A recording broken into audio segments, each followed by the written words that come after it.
नमस्कार, डॉक्टर सर्वेश कुमार सुयस, कानपुर संवाद news network. आज के राष्ट्रीय समाचार बुलेटिन में आपका स्वागत है। 12 विपक्षी पार्टी के नेताओं ने प्रधानमंत्री नरेंद्र मोदी को पत्र लिखकर सेंट्रल विस्टा प्रोजेक्ट को रोककर पीएम केयर्स फंड का सारा पैसा मेडिकल उपकरणों व देश में लोगों को फ्री वैक्सीन पर खर्च करने की मांग की है। पीएम केयर्स फंड से 322.5 करोड़ रुपए की लागत से 1.5 लाख ऑक्सी केयर सिस्टम खरीदे जाएंगे। ये जानकारी पत्र सूचना कार्यालय भारत सरकार ने दी। ये मरीजों के SpO2 स्तरों के आके गए माप के आधार पर उन्हें दी जा रही ऑक्सीजन के स्तर को नियंत्रित रखेंगे। इसे DRDO ने विकसित किया है। हाई कोर्ट ने आज एक अहम आदेश में योगी सरकार को अहम निर्देश देते हुए कहा कि प्रत्येक जिले में कोविड शिकायत प्रकोष्ठ भी खोले जाएं ताकि लोग अपनी शिकायतें भी दर्ज करा सकें। कोरोना महामारी के बीच लोगों में संक्रमण का डर इस कदर समाया है कि अन्य रोगों से मौत के बाद भी 100 को शमशान ले जाने का इंतजाम तक नहीं हो पा रहा है। ऐसा ही हृदय विदारक दृश्य गोरखपुर जिले के बड़हलगंज में सामने आया। यहाँ बड़हलगंज के सरयू तट पर स्थित मुक्ति धाम पर ससुर की मौत के बाद उनका दामाद हाथ ठेरे पर 100 लाद कर दाह संस्कार करने पहुंचा।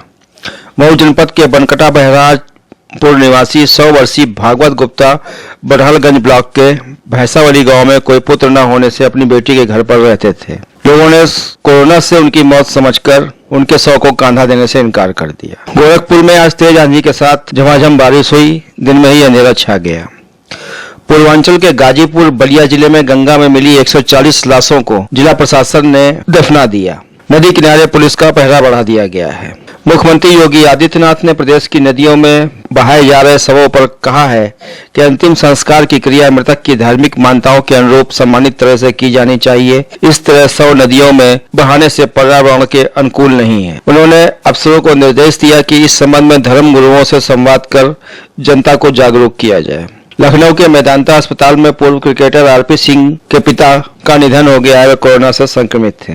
कोरोना महामारी के बीच ब्लैक फंगस के बढ़ते मामले मरीजों की मौत की बड़ी वजह बन रहे हैं। BHU के इंस्टीट्यूट ऑफ मेडिकल साइंसेज के न्यूरोलॉजी विभाग के प्रोफेसर विजय नाथ मिश्रा ने बताया कि ब्लैक फंगस म्यूकाइमाइकोसिस नाक से फैलता है। इस फंगस को गले में ही शरीर की एक बड़ी धमनी कैरोटिड आर्टरी मिल जाती है। इस आर्टरी का एक हिस्सा आंख को रक्त पहुंचाता है।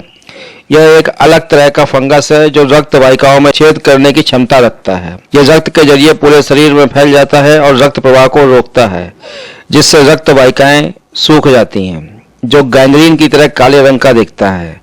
यह फंगस धमनियों से मस्तिष्क तक पहुंचकर ब्रेन को भी क्षतिग्रस्त करता है, जिससे मरीज की मौत हो जाती है। कोरोना संक्रमण के बाद देश के कई हिस्सों में उत्तर प्रदेश, गुजरात, दिल्ली, महाराष्ट्र, मध्य प्रदेश, उत्तराखंड में ब्लैक फंगस अपने पांव पसार चुका है। ब्लैक फंगस की चपेट में आने पर सबसे पहले आंख अचानक लाल हो जाती है और आंख में सूजन आ जाती है और ये पुतली बाहर निकल आती है। नजर कमजोर पड़ने लगती है, रोशनी भी जा सकती है। मेरठ, कानपुर व लखनऊ में इसके केस पाए गए हैं, जिसमें मेरठ और कानपुर में ज्यादा केस मिल रहे हैं। अब बुलंदशहर में बिबकॉल को वैक्सीन का उत्पादन करने का आदेश दिया गया है, जो हर माह 10 लाख डोज बनाएगी।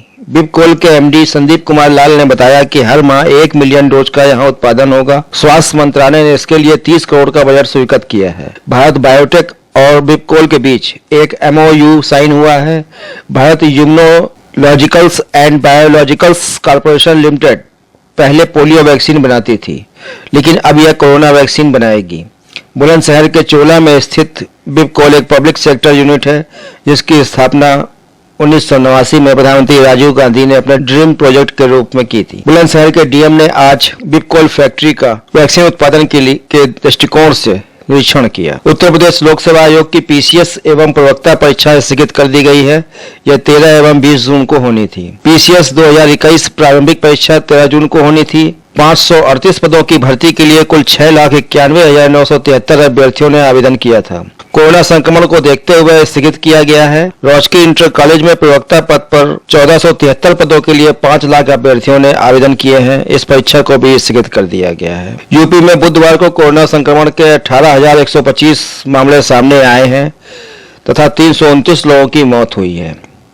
पहली बार यूपी में आंकड़े 20,000 से नीचे आए हैं, जिसे एक सुखद संकेत माना जा रहा है। पश्चिम बंगाल में भाजपा से सांसद तथा विधायक निर्वाचित हुए निश्चित प्रामाणिक और जगन्नाथ सरकार ने पार्टी हाईकमान के निर्देश पर विधायक पद से इस्तीफा दे दिया है। संविधान के अनुसार कोई एक साथ दो पदों पर नहीं रह सकता। दोनों ने विधानसभा अध्यक्ष विमान बनर्जी को आज अपना इस्तीफा सौंप दिया। भारत में पिछले 24 घंटों में कोरोना संक्रमण से 4,205 लोगों की मौत हुई है। इसके साथ ही 3,48,000 कोरोना संक्रमण के नए मामले दर्ज किए गए हैं।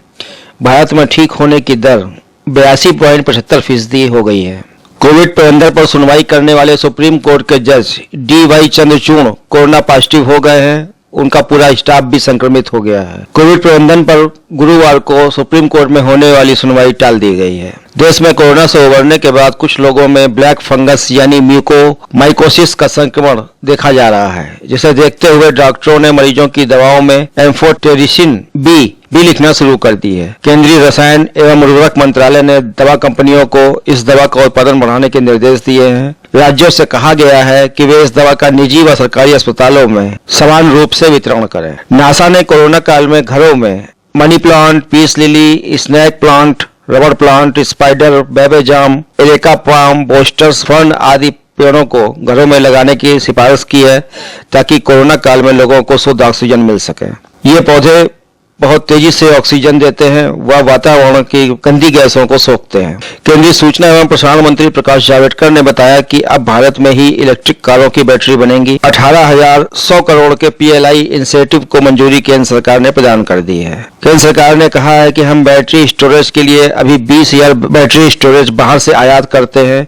इस योजना से इलेक्ट्रिकल व्हीकल योजना को लाभ मिलेगा। रविशंकर विद्यार्थी पत्रकारिता शोध केंद्र कानपुर के रिसर्च जनरल में शोध निदेशक ने देश के वैज्ञानिकों से अपील की है कि इस बात का भी अध्ययन किया जाए कि यह वैक्सीन का असर मानव शरीर में कितने दिन तक रहेगा, यह कितने दिनों तक लोगों को कोरोना संक्रमण से बचाकर रखेगी, या फिर हर साल इसकी बूस्टर डोज लगवानी पड़ेगी। क्योंकि अभी तक भारतीय सीरम इंस्टीट्यूट व भारत बायोटेक ने यह नहीं बताया है कि यह कब तक कारगर रहेगी, जिसे लेकर देश में असमंजस की स्थिति बरकरार है।